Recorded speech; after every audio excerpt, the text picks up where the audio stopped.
dispute between a British-owned tea plantation and a local community in western Kenya has reached the boiling point in what could be seen as turbulent times ahead for tea producers facing a growing backlash over the colonial-era injustice. Take a look at this report as we keep continuing to bring you all the latest stories right here to News9.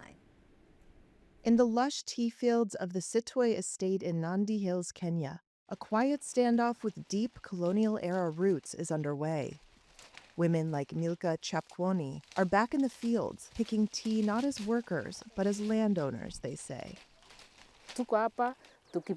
We are here by authority of the court. We pick the tea in plain sight during the day and not at night, so that it doesn't seem as though we are stealing. We are the true owners of the farm. More than 100 residents are occupying 350 acres of land they say was gifted to them in 1986 by Eastern Produce Kenya, or EPK. The firm, majority owned by London-listed Camellia plc, says the gift was for 202 acres. But the local Kimasas Farmers Collective claims that all 550 acres belong to them. The standoff follows several violent incidents at estates in Kenya, the world's fourth leading tea producer.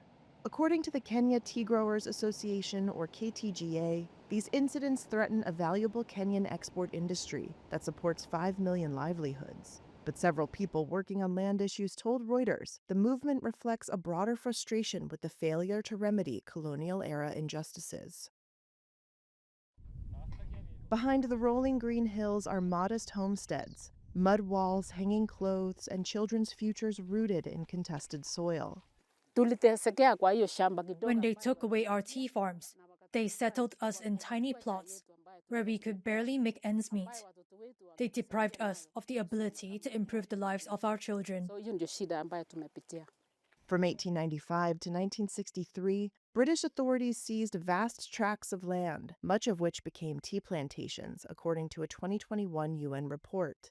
Kimasas chairman Daniel Biwott said his grandfather lived on the land before it was seized around 1905. Belonging to the third generation of EPK employees, he believes reclaiming the disputed 350 acres would right a historical wrong. Awareness of historical injustices has grown since 2010, when Kenya established the National Land Commission, or NLC, to address the issue. It found in 2019 that all 550 acres belonged to Kimasas. EPK contested that in court, saying Kimasas' evidence was forged.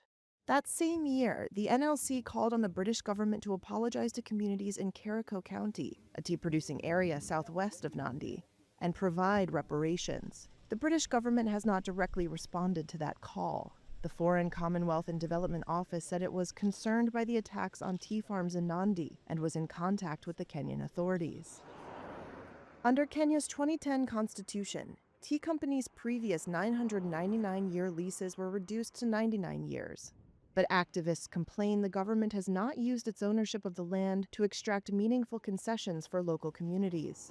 While a former commissioner of the NLC said its effectiveness was undermined by its limited mandate and a, quote, unholy marriage between tea companies and the political elite. The tea companies say they comply with Kenyan law. They accuse some politicians of exploiting historical tensions. The Kenyan government did not respond to requests for comment.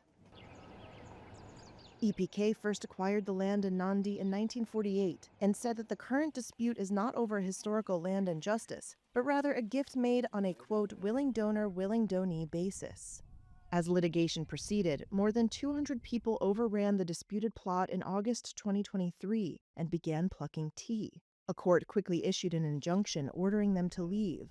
Most did, but many returned. In January, EPK said squatters attacked a company car and employees. Peter Goyne is the EPK general manager. So if this is allowed, then such opportunistic situations can arise. It is dangerous and precedents that should be stopped at all costs. The firm said police haven't enforced the injunction, and the public prosecutor's office said any prosecutions risked interfering with the civil case. Neither responded to Reuters' request for comment. I'm very happy that the court recognized us. Biwott, though, said Kimasas felt justified occupying the land because there has been no final ruling against it. aliweka God had good plans for us. Now we own it, although not fully. ingawaja hatujamiliki kabisa. But we pray that we will own it one day. That is my joy. Hiyo ndio furaha yangu sasa.